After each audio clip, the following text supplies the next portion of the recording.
भाई फोरकास्टर में आपका स्वागत है।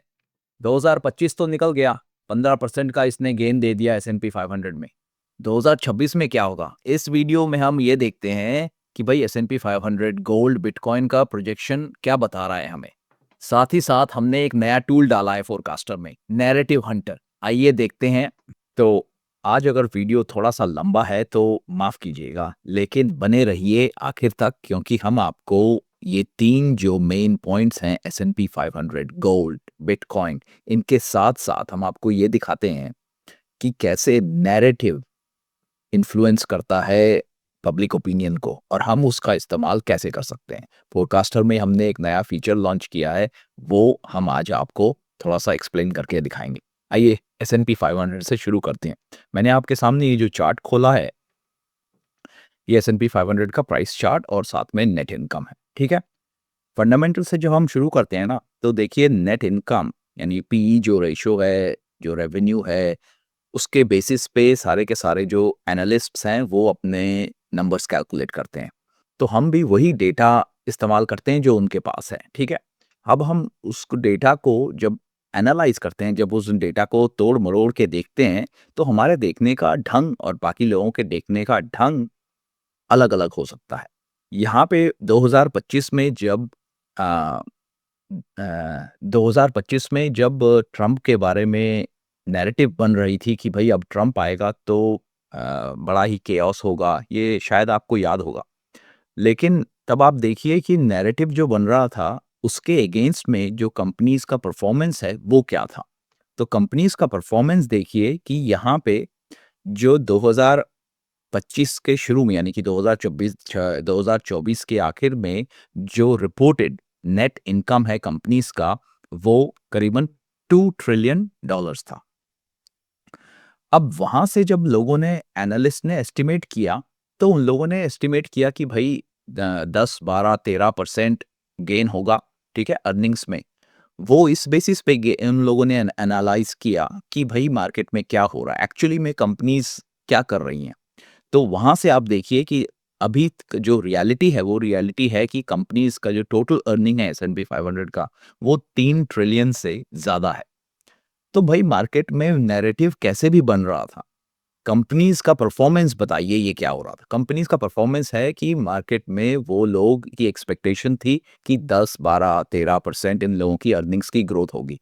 तो भाई अगर अर्निंग्स की ग्रोथ अगर 12-13% होगी, तो हम फॉरवर्ड लुकिंग है ना प्राइस तो ये एक्सपेक्ट कर सकते हैं कि करीबन 12-13% हमारे S&P 500 में भी ग्रोथ दिखेगा।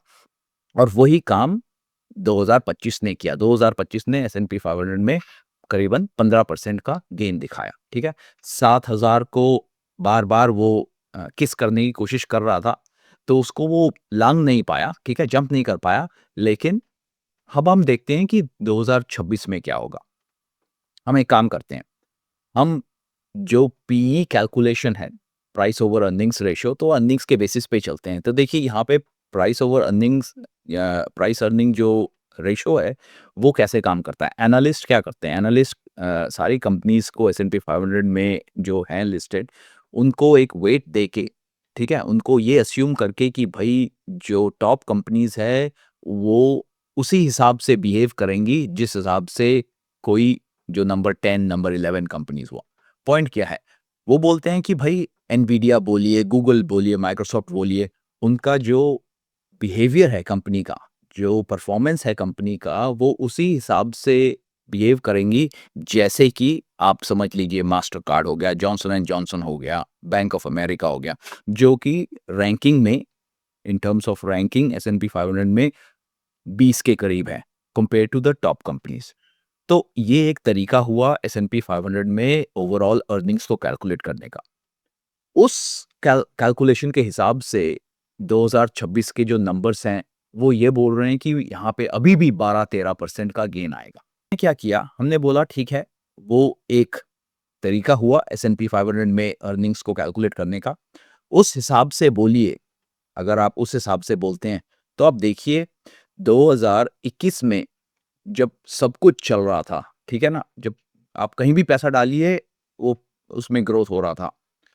तो उस वक़्त जो पीई रेशियो था S&P 500 का, टोटल कंबाइंड पीई रेशियो वो करीबन 27 के करीब था।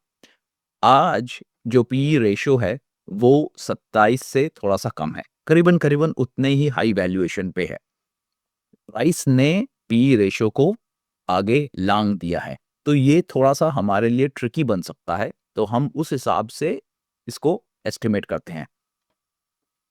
भाई अगर आपको ये वीडियो पसंद आ रहा है और हमारा एनालिसिस पसंद आ रहा है तो ज़रूर पर ज़रूर सब्सक्राइब कीजिए। ये देखिए कि फ़ोरकास्टर में हमने जो टूल्स बनाए हैं, जो हमने एनालिसिस की है और फ़ोरकास्टर का एआई एजेंट इस्तेमाल करके जो हम डेटा को पार्स करते हैं, उसका मज़ा उठाइए, हमारे साथ जुड़िए, आगे चलते हैं। जो दूसरा तरीका है वो ये है कि हम कंपनीज़ को S&P 500 कंपनीज़ को एक बराबर ना देख के, हम ये बताएँ कि भाई जो कंपनीज़ अच्छा परफ़ॉर्म करेंगी, जो एक्चुअली में मार्केट में नैरेटिव में है, जिनके पास एक्चुअल अर्निंग पावर है, जहाँ पे सारा का सारा पैसा जा रहा है, उनका परफ़ॉर्मेंस ऑब्वियसली उन कंपनीज़ की तरह नहीं होगा, जो फॉर एग्ज़ाम्पल यूटिलिटी सेक्टर में हैं या जो हेल्थ केयर सेक्टर में हैं, ठीक है? उन लोगों का एक शायद स्टेडी अर्निंग होगा और यहाँ पे दूसरी कंपनीज़ जो हॉट हैं, उनका अर्निंग्स पोटेंशियल पावर जो आएगा होगा, वो थोड़ा-सा अलग होगा, बढ़ के होगा। तो अगर इस डाइवर्जेंट व्यू से हम देखें, तो हमने वापस जाके फ़ोरकास्टर के पास जो एक्सेस है पूरे डेटा का, ठीक है ना? उसको हमने वापस तोड़ के, मरोड़ के बोला कि भई हम इसको अब दूसरे तरीके से देखते हैं। ये जो तरीका ही ये हमने उस हिसाब से वेटेड पीई के हिसाब से बनाया है। उसमें हम आपको ये दिखाना चाहते हैं कि देखिए 2024 के आखिर में आके ये जो सिग्निफिकेंट ड्रॉप आया 25 में, ठीक है ना? करीबन 17-20% का 17-18% का जो ड्रॉप है, वो किस वजह से आया? नैरेटिव को एक तरफ रखिए, ठीक है ना? और ये भी देखिए कि एक्चुअली में उस वक़्त अर्निंग पोटेंशियल्स क्या बोल रही थी। तो 2024 में जो अर्निंग पोटेंशियल लोग कैलकुलेट कर रहे थे, वो इतनी हाई हो गई थी कि जैसे ही ट्रम्प की टैरिफ की न्यूज़ आई कि भई वो अब सारे देश-विदेश में सब जगह 40-50% का, कहीं-कहीं जगह तो 100-150% का वो अब टैरिफ लगा देगा, यानी कि कोई टैक्सेशन टाइप सिचुएशन क्रिएट करेगा। तो भई जो अर्निंग्स की पोटेंशियल थी, जो फ्यूचर में अर्निंग्स की पोटेंशियल कैलकुलेट की गई थी, वो अब अचानक कम हो गई, ठीक है ना? क्योंकि अब इतना टैक्स देना पड़ेगा कंपनीज़ को। तो उस जैसे ही वो कंपनीज़ की री-रेटिंग हुई, वहाँ पे S&P 500 में 20-22% का जो ड्रॉप आया, वो तुरंत आया। वो इतनी जल्दी आया कि भई आप देखिए वाटरफॉल की तरह आया। उसके बाद क्या हुआ? उसके बाद हुआ कि जैसे ही ट्रम्प को पता चला, जैसे ही पॉलिटिशियंस को पता चला कि भई ये तो सस्टेनेबल नहीं है, ठीक है ना? तो उन लोगों ने अपनी स्टोरी चेंज कर दी। अब वहाँ वहाँ पे जब उन लोगों ने स्टोरी चेंज कर दी तो आपके इस मीडिया के सामने न्यूज़ आया कि भई यहाँ पे हम अब 10, 15, 20% बातचीत करके लगाएँगे। तो जैसे ही ये नया इन्फॉर्मेशन आया तो जो ओवरऑल टैक्स का पोटेंशियल बर्डन था वो हट गया। जैसे ही वो हट गया उसी वक़्त फिर वापस पैसा S&P 500 में घुसना शुरू हो गया और वो इतनी ज़बरदस्त तरीके से घुसा क्योंकि अर्निंग्स की पोटेंशियल जो कंपनीज़ की फ्यूचर डायरेक्शन में थी, वो तो 10-12% पहले ही कैलकुलेट की गई थी। वो वापस री-रेटिंग हो गई और इसी आप बोल सकते हैं कि कई कारण हो सकते हैं, लेकिन ये भी एक ज़बरदस्त कारण है। नैरेटिव चाहे कुछ भी बोल रहा था कि भई ये सब गिर जाएगा, ये हो जाएगा, वो हो जाएगा। S&P 500 ने आपको 15% का गेन दिया। 2025 में ये जो नंबर था, वो इतना हाई लेवल पे एक्सपेक्टेशन बढ़ गई थी कि आप कारण कोई भी बोलिए, यहाँ पे आपको एक प्राइस में ड्रॉप आया, री-रेटिंग हुई। याद है ना आपको? 2024 से 2025 तक $2 ट्रिलियन से $3 ट्रिलियन इन लोगों ने एक्चुअल में अर्निंग दिखाई हैं। उस हिसाब से बोलें, तो देखिए जो पीई रेशियो है, वो अभी करीबन 52 है। हम देखें कि एक्चुअली में एक अर्निंग पोटेंशियल क्या है। उस हिसाब से S&P 500 2026 में आगे और जा सकता है। तो ये हुआ एक बात, ठीक है? दूसरा हम देखते हैं, रैंकिंग पेज पे आपको क्या बोल रहा है? रैंकिंग पेज पे जो स्टोरी है वो ये है, अभी भी ओवरऑल करीबन 6 साढ़े 6% अंडर वैल्यूड है। इतना कोई मैसिव अंडर वैल्यूएशन नहीं है, लेकिन उसके बावजूद भी आप ये एस्टिमेट लगा सकते हैं कि अगर ये 6 साढ़े 6% करंटली साल के एंड एंड तक 6 साढ़े 6% अंडर वैल्यूड है, तो अगर ऑप्टिमिज्म मार्केट में वापस आएगा, ठीक है ना? उस हिसाब से ये थोड़ा-सा 6, 7, 8% जंप मार सकता है, क्योंकि यूजुअली ऑप्टिमिज्म आपको ओवर वैल्यूएशन पे लेके चलता है, ठीक है? तो करंटली इस बात को भी ध्यान रखिए। ओवरबॉट, ओवरसोल्ड में चलते हैं। अब थोड़ा-सा ये टेक्निकल हो गया, ठीक है ना? यहाँ पे आपको दिख रहा है कि प्राइस जिस तरीके से अभी मूव कर रही हैं, उस हिसाब से इसने अभी ज़ीरो लाइन को नीचे क्रॉस किया है। ये जो सिचुएशन है, ये सिचुएशन इस माफिक है, ठीक है? यहाँ पे आपको ये फॉल मिल सकता है, अगर तो ये बिहेवियर कंटिन्यू रहा, ठीक है ना? इस बात को देखने के लिए आपको फ़ोरकास्टर के साथ जुड़ना पड़ेगा। एक और चीज़ हम आपको दिखाते हैं, ठीक है? ये एनालिसिस आपको इस प्राइस लेवल पे दूसरे वेबसाइट्स पे नहीं मिलेगी, सीधी बात। ये है COT report, COT report. COT report क्या होता है? कॉट रिपोर्ट होता है कमिटमेंट ऑफ ट्रेडर्स। इसके बारे में हमने मेरा ही अपना वीडियो है और लूका का भी एक अलग से वीडियो है, वो आप जाके देख सकते हैं या आप कॉट रिपोर्ट के बारे में पढ़ सकते हैं। यहाँ पे हम अगर एस&पी 500 का कॉट रिपोर्ट देखते हैं कि भाई जो बड़े लोग हैं, हेज फंड्स हैं, इंस्टीट्यूशनल लोग हैं, उन लोगों ने अपने आप को कैसे पोजीशन किया है। ये हर हफ्ते रिलीज होता है। हम देखते हैं ये भाई लेवरेज फंड्स क्या कर रहे हैं। 1 साल का डेटा थोड़ा ज़्यादा ज़ूम इन हो गया, थोड़ा-सा ज़ूम आउट करते हैं, 3 साल का डेटा देखते हैं। यहाँ पे देखिए, ये जो सिचुएशन बनी थी, उस वक़्त लेवरेज फंड्स की जो ओवरऑल लेवरेज लेने की जो पोज़ीशन है, वो काफ़ी हाई हो गई थी। धीरे-धीरे ये अपनी अब पोज़ीशंस लेवरेज पोज़ीशंस कम कर रहे हैं। तो उस हिसाब से अगर आप देखें, टिपिकली जब भी ये लोग एक टर्निंग पॉइंट से अपनी पोज़ीशंस काटने की कोशिश करते हैं, उस वक़्त आप एक एस&पी 500 में फॉल देख सकते हैं, वीकनेस दे सकते हैं। अब कितना फॉल होगा, इस बात को कभी मैच मत कीजिए यहाँ से। हमेशा ये जो सारे एनालिसिस है ना, या बाकी जो एनालिसिस आप खुद से भी करते हैं, हमेशा याद रखिए, एक नगेट मैं आपको देता हूँ, वो ये है कि हमेशा ना डायरेक्शन और मोमेंटम पे फोकस कीजिए।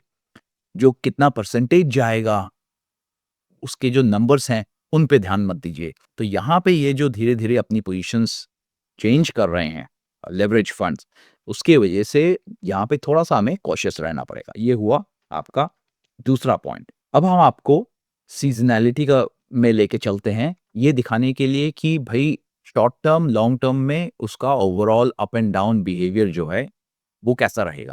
एस&पी 500 का जो करंट बिहेवियर है, यहाँ पे डेटा आपको ये बोल रहा है कि इसने जो सिलेक्शन किया, फोरकास्टर के एआई एजेंट ने जो प्राइस मैचिंग की, उसके हिसाब से 2011 का बिहेवियर और इलेक्शन साइकिल का बिहेवियर जो है, वो 80% से ऊपर मैच कर रहा है। और वो आपको ये बता रहा है कि अगर आप जनवरी से कोई पोजीशन बनाते हैं मार्च के फर्स्ट वीक या सेकंड वीक तक, ये बात समझ लीजिए। यहाँ पे देखिए, ट्रेंड में अगर आप आँख से देखेंगे ट्रेंड में, तो ट्रेंड दिखता है कि हाँ भाई, वीकनेस दिखेगी। अगर आप डेटा देखेंगे, तो आपको पता चलेगा कि क्यों ये दोनों अलग-अलग बोल रहे हैं। वो इसलिए बोल रहे हैं क्योंकि 1 साल का जो डेटा है, जो 2011 का डेटा है, वो पॉज़िटिव है, 12 का पॉज़िटिव है, 16 का पॉज़िटिव है। लेकिन बाकी जो दूसरे डेटा हैं, वो भी तो इलेक्शन साइकिल के ही डेटा हैं भाई। उसमें 5%, 10%, 20% का ड्रॉप भी आया है। तो डाइवर्जेंस दिख रहा है ना व्यू में? तो ये सारे जो एंगल्स हैं, ये एक हार्मोनियस तरीके से बैठ नहीं रहे हैं।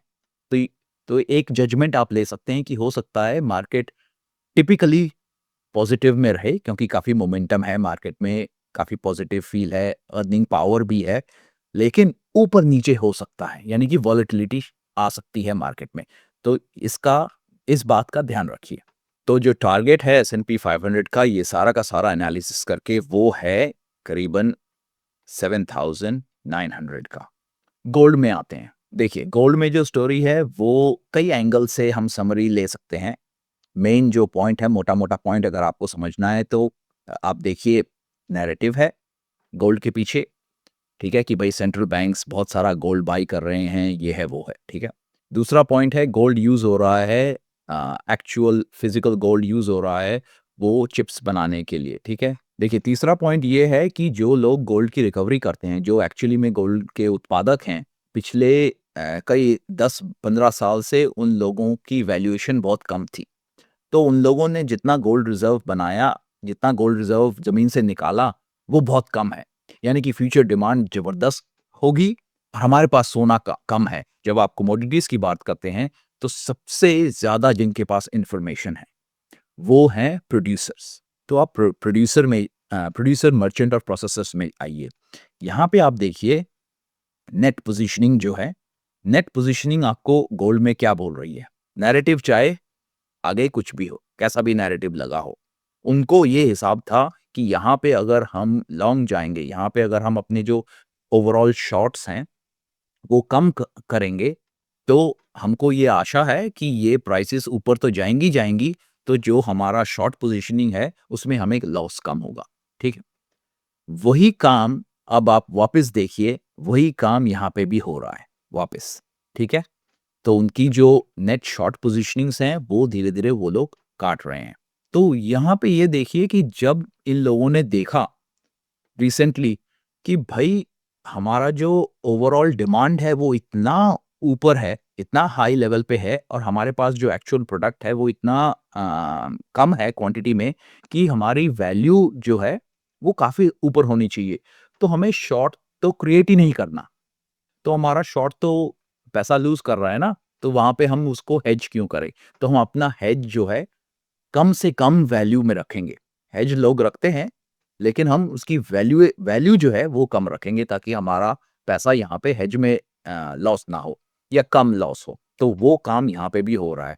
दूसरा अगर आप इसकी ओवरबॉट ओवरसोल्ड में आएँगे, रिसेंटली गोल्ड की प्राइस की बिहेवियर क्या रही है? देखिए रिसेंटली ये व एस&पी 500 की तरह ही ज़ीरो लाइन के ऊपर ज़ीरो लाइन की तरफ पहुँच रहा है।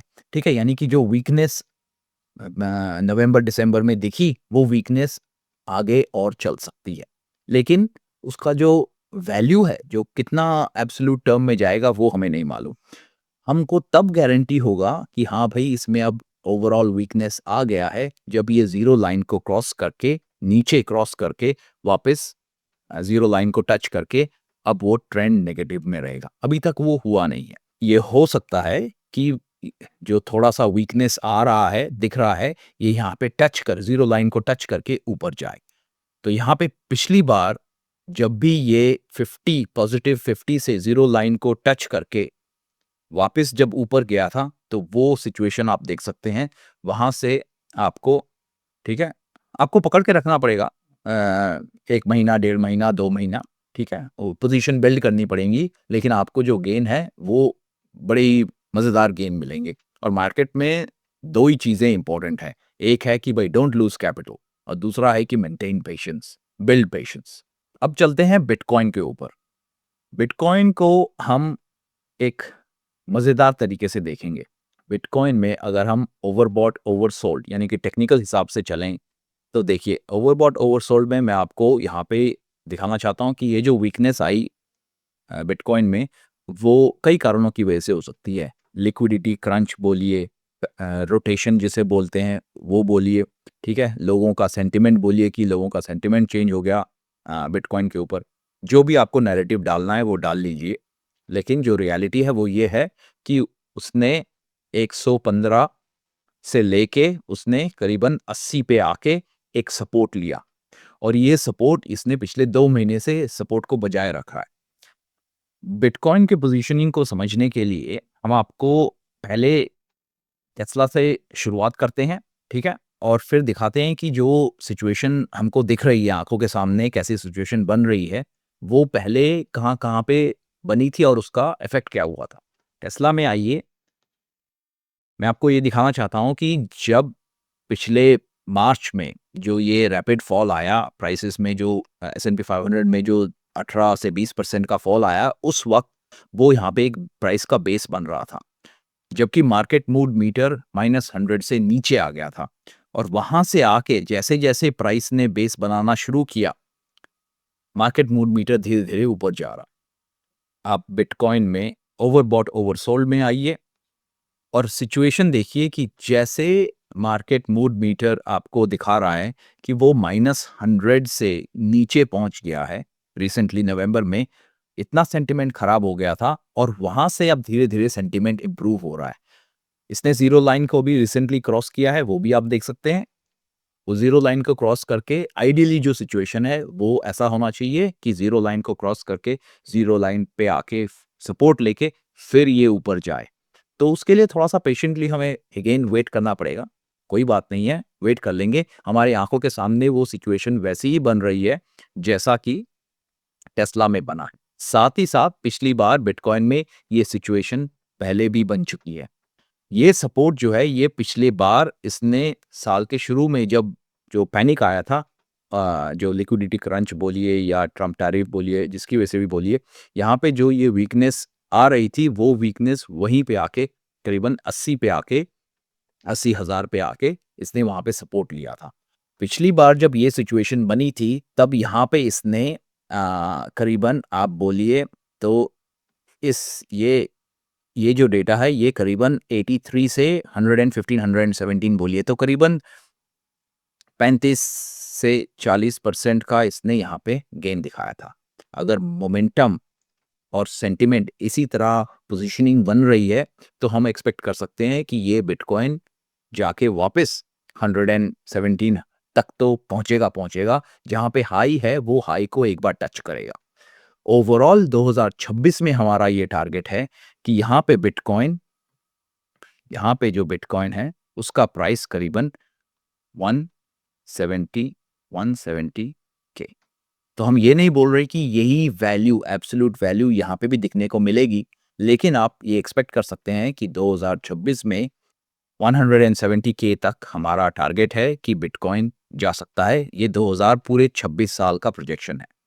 फोरकास्टर में हमने एक नया टूल डाला है और उसका इस्तेमाल करके हम ये जानना चाहते हैं कि हमें वो कंपनीज मिले जहां लोग पोजीशनिंग बना रहे हैं ताकि हम भी बना सकें। आइए चलते हैं।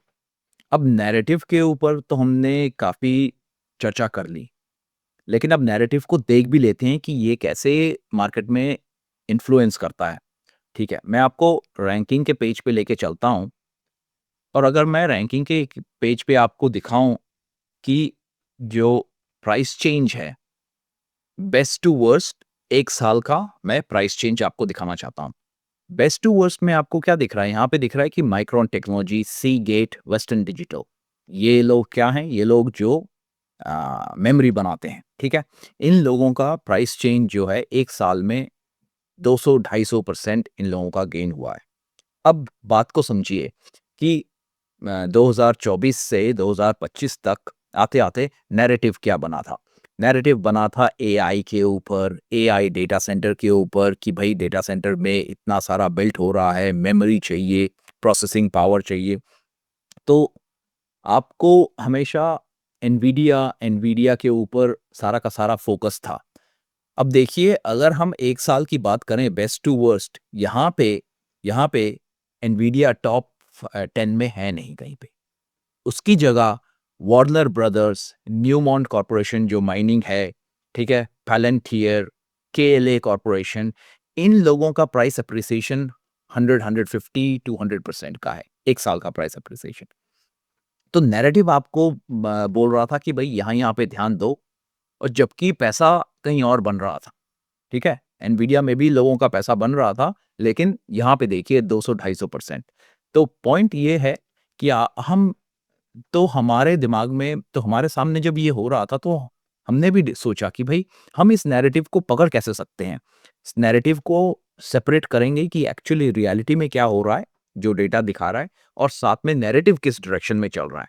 वो हम जानना चाहते हैं ताकि पता चले कि भाई कैसे हम इसका फ़ायदा उठा सकें।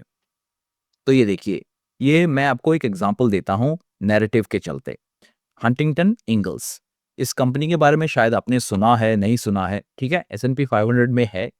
1 साल में इसका 100% प्राइस गेन हुआ है। यहाँ पे आपका इसका चार्ट देख लीजिए और आपको क्या दिख रहा है चार्ट में? टिपिकली हम क्या बोलते हैं? हम बोलते हैं कि भई फंडामेंटली देखिए कंपनी कैसे चल रही है। याद रखिए कि इसने 1 साल में 100% करीबन 100% का प्राइस एप्रिसिएशन दिखाया है। यहाँ पे आप देखिए, ये क्या बोल रहा है कि भई मेरे सेल्स में पिछले 2 साल के सेल्स में ऐसी कोई ज़बरदस्त बढ़ोतरी नहीं हुई है। साथ ही साथ जो इसका नेट इनकम है, वहाँ पे आप देखिए 579, 681, 550। तो ऐसा नहीं है कि इसके नेट रेवेन्यू सेल्स में ज़बरदस्त इंक्रीमेंट आया है, ठीक है? तो भई उसके बावजूद भी हम अगर ओवरव्यू में आके इसका प्राइस एप्रिसिएशन देखें, तो जहाँ नेट इनकम में ज़बरदस्त ग्रोथ नहीं दिख रही, वहाँ पे प्राइस में इतना एप्रिसिएशन क्यों हुआ? और उसका कारण ये है कि आप अगर अ, इसका बिज़नेस आप समझना चाहते हैं, तो देखिए ये करता क्या है कि भई, ठीक है? ये it is a major company, it plays crucial role in building ships for US navy and other defence needs. तो हुआ क्या?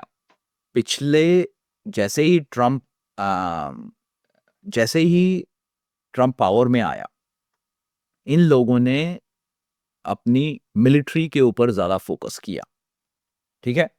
इन लोगों ने कई ट्रिप्स किए, अलग-अलग साइट्स पे जाके जहाँ-जहाँ पे शिपयार्ड्स हैं, बिल्डिंग होती है। तो उसके चलते नैरेटिव चाहे कहीं और कुछ दिखा रहा था आपको, लेकिन जैसे ही लोगों को ये पता चला कि भई ट्रम्प जो है इन-इन साइट्स में विज़िट कर रहा है जहाँ-जहाँ पे शिप बिल्डिंग हो रही है और वो स्टेटमेंट्स दे रहा है कि भई हमारी डिफेंस कैपेबिलिटीज़ आगे होनी चाहिए। वहाँ पे जो जानकार लोग थे, उन लोगों ने कंपनी में पैसा डालना शुरू कर दिया। लेकिन मानने वाली बात ये भी है, मैं फेयर एंड स्क्वायर आपके सामने इन्फॉर्मेशन रखता हूँ कि भई, जो शिप बिल्डिंग कंपनीज़ है, वो 6 महीने, 8 महीने में नया-नया रेवेन्यू और सेल्स नहीं ला सकती, ठीक है? कोई शिप आपको 6 महीने में बना के, कोई बैटल शिप, न्यूक्लियर शिप 6 महीने में बना के तो आपको देता नहीं है कि भई हमारी सेल्स में आगे ऐसी इंक्रीज़ हो गई हैं, ठीक है ना? कि भई कंज्यूमर्स ने हमारे बैटल शिप खरीदने शुरू कर दिए। ये ऑब्वियसली जो गेम है ये नैरेटिव वाला गेम इस हिसाब से है क्योंकि ये लंबा गेम खेलते हैं। तो हमें भी वैसे ही कंपनीज़ पकड़नी है जो कि 1 साल, 1.5 साल का नैरेटिव पकड़ के चले।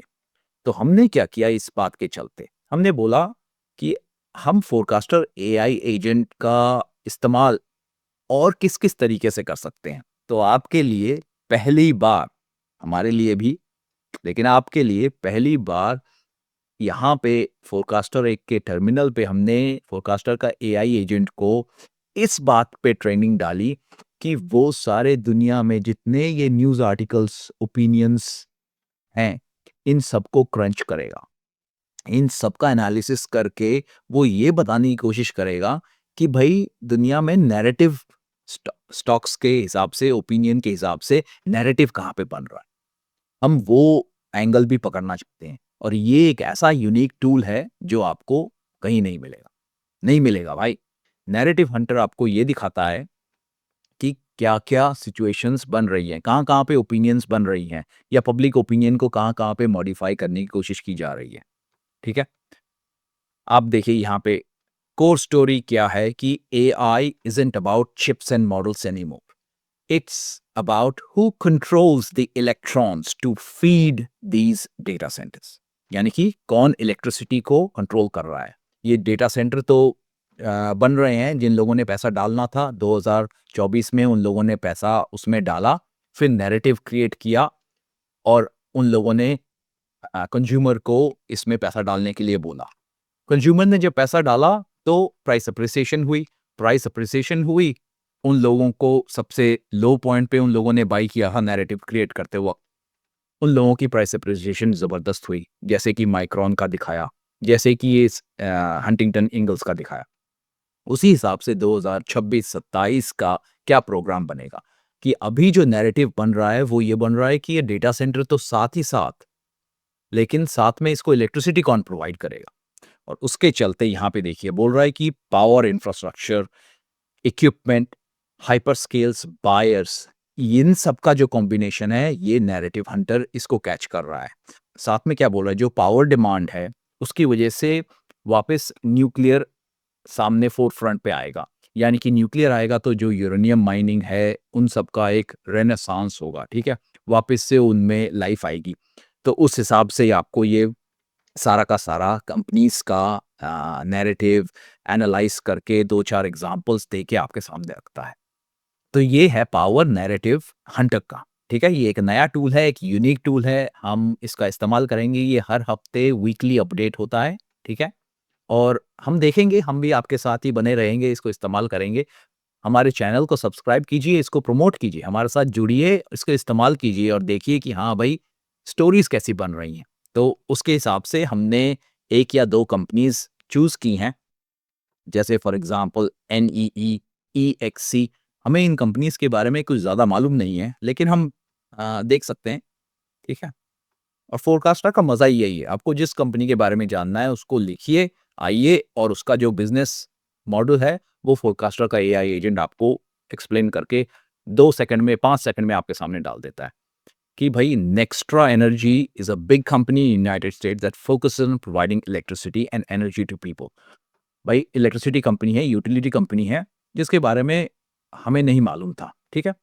हमें ओवरऑल सेक्टर मालूम था, लेकिन उसमें कितनी सारी कंपनियाँ हैं, हमें उनके बारे में इंडिविजुअली नहीं मालूम था। ये आपको नैरेटिव हंटर के थ्रू में हमें ये पता चला। ये हुआ एक कंपनी। हम इसका फंडामेंटल अगर देखना चाहें, हमें पता है कि नैरेटिव बन रहा है। अगर हम फंडामेंटल देखना चाहें, तो भाई फंडामेंटल में इतना कोई ज़बरदस्त हॉटशॉट नहीं दिख रहा, ठीक है ना? लेकिन इसका मायने ये नहीं हुआ कि हम इस कंपनी में निवेश नहीं करेंगे, नैरेटिव्स के चलते। एक छोटा-सा पोज़ीशनिंग बना के हम टेस्ट कर सकते हैं कि भई ये हमारा जो नैरेटिव हंटर है वो कैसे चलता है, ठीक है? ये एक कंपनी हुआ।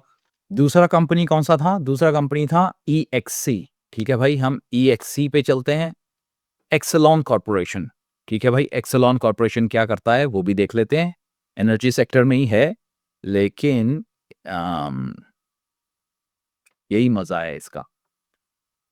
ये भी एक लीडिंग यूटिलिटी कंपनी है, primarily focusing on providing safe and reliable electricity to consumers. Company के फंडामेंटल्स देख लेते हैं, ठीक है? फंडामेंटल्स में देखिए, पिछले 5 साल पहले नेट सेल्स और रेवेन्यू में थोड़ा-सा ड्रॉप आया था, उसके बाद ये धीरे-धीरे अब इंक्रीज़ कर रहा है, ठीक है? तो ऐसा कुछ नहीं है कि तो ऐसा नहीं है कि कंपनी में घोटाला है, ठीक है? कंपनी का प्राइस जो है यूटिलिटी सेक्टर में है। यूटिलिटी सेक्टर कोई हाई-फाई फैंसी सेक्टर तो है नहीं, जिसकी वजह से ये स्टेबल डिविडेंड और प्राइस एप्रिसिएशन में भी स्टेबल ही रहता है। करंटली बोल रहा है कि इट इज़ 30% अंडर वैल्यूड, ठीक है? Below the fair value. तो हम इसका ओवरव्यू देख लेते हैं कि भाई क्या हुआ इसके प्राइस और अर्निंग में। तो पीई अगर हम देखें, तो देखिए पीई जो है स्टेबल है, जो मैंने आपको अभी बताया, ठीक है? लेकिन नेट इनकम देखें, तो ठीक है भाई नेट इनकम धीरे-धीरे इंक्रीज़ कर रही है, लेकिन साथ ही साथ अगर आपने पहले हमारे साथ हमारे वीडियोज़ देखे हैं, तो ये पॉइंट मैंने आपको हर बार बताया है कि जो ओवरऑल प्राइस है वो अगर नेट इनकम लाइन से नीचे है या ऊपर है, तो नेट इनकम लाइन एक मैग्नेट की तरह काम करता है। यहाँ पे करंटली प्राइस जो है वो नेट इनकम लाइन से नीचे है। तो ये जो गैप आपको दिख रहा है ना, प्राइस टू नेट इनकम, ये तो एक मैग्नेट की तरह काम करेगा ही करेगा। यहाँ पे तो हमें कॉन्फिडेंस है। वो आप पहले हिस्टोरिकल रिकॉर्ड्स में भी देख सकते हैं कि ये हो चुका है। इसके साथ-साथ अगर हम नैरेटिव का भी इस्तेमाल करें और ये देखें कि अगले साल, अगले 1 साल, 1.5 साल में यहाँ पे फ़ोकस ये रहेगा कि डेटा सेंटर के अलावा जो भी यूटिलिटीज़ कंपनीज़ हैं, जो इलेक्ट्रिसिटी सप्लाई करती हैं, उनमें लोगों ने पोज़ीशन बनानी शायद शुरू कर दी है। तभी शायद इन लोगों ने यहाँ पे प्राइस में एक अच्छा खासा ड्रॉप लेके आके एक बेस बनाया, जहाँ पे बड़े लोगों ने अच्छी खासी पोज़ीशनिंग बनानी चालू कर दी है। अब बाद में जब 2026 में आके जब इसमें आग लगेगी, तो ये प्राइस अपने नेट इनकम लाइन से ऊपर जाएगा। जैसे यहाँ पे जो गया था। तो हमें तो यही चाहिए, ठीक है? तो ये इस बटन का आप इस्तेमाल कीजिए और इसका मज़ा उठाइए।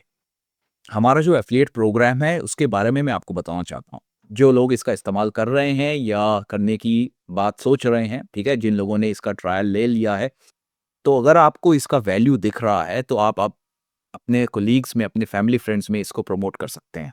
वहाँ पे आपको 20% का डिस्काउंट मिलेगा, जो लोग नया ले रहे हैं इसको, जो लोग इसमें सब्सक्राइब करेंगे। साथ ही साथ आपको एक किकबैक 10% का हम हर साल देते रहेंगे। जैसे वो लोग रिन्यू करेंगे, आपको 10% का किकबैक मिलेगा। और दूसरी बात हम चाहते हैं कि आप इसको प्रमोट करें, हैं? हम चाहते हैं कि ये जो हमारे अलग-अलग टूल्स हैं जिनके बारे में अभी हमने आपको बताया, वो लोगों तक पहुँचे, लोग इसका इस्तेमाल करके हमको फीडबैक प्रोवाइड करें ताकि हम इन टूल्स को बढ़िया तरीके से मॉडिफ़ाई कर सकें। हमारा करंटली अगर आप रिव्यू देखेंगे और इसको सपोर्ट करेंगे तो हमें बड़ी खुशी होगी। करंटली हमारा रिव्यू 5 है, ट्रस्टपाइलट पे बोलिए, गूगल रिव्यूज़ पे बोलिए, 500 लोगों ने इसको रिव्यू किया है जो हमारे सब्सक्राइबर्स हैं। तो आप भी अगर इसमें शामिल होंगे, हमें बढ़िया सा रिव्यू देंगे तो बड़ा मज़ा आएगा भाई, ठीक है? तो ये रहा 2026 में हमारा प्रेडिक्शन, हमारा एनालिसिस, हमारा एक प्रोजेक्शन कि एस&पी 500 गोल्ड और बिटकॉइन कहाँ पे जा सकते हैं। उसके साथ-साथ हमने आपको एक अलग-सा टूल दिखाया जो यूनिक है। ये नैरेटिव का जो टूल है ये काफ़ी यूनिक है। ये हंट करता है इसकी स्टोरीज़ क्या-क्या बन रही हैं। उस हिसाब से जो छुपी हुई कंपनीज़ हैं, जहाँ पे अच्छी पोज़ीशनिंग लोग बना रहे हैं, भई हमें भी उन कंपनीज़ के बारे में जानना है ताकि हम भी वहाँ पे उन लोगों के साथ पोज़ीशनिंग बना सकें। वो भी हमने आपको दिखाया उसका इस्तेमाल कैसे करते हैं। और अगली बार जो मैं निफ्टी पे काम कर रहा हूँ, उसका प्रोजेक्शन मैं लेके आऊँगा अगले हफ्ते। हमारे साथ बने रहिए अगले हफ्ते के वीडियो तक। लेकिन तब तक के लिए नमस्कार।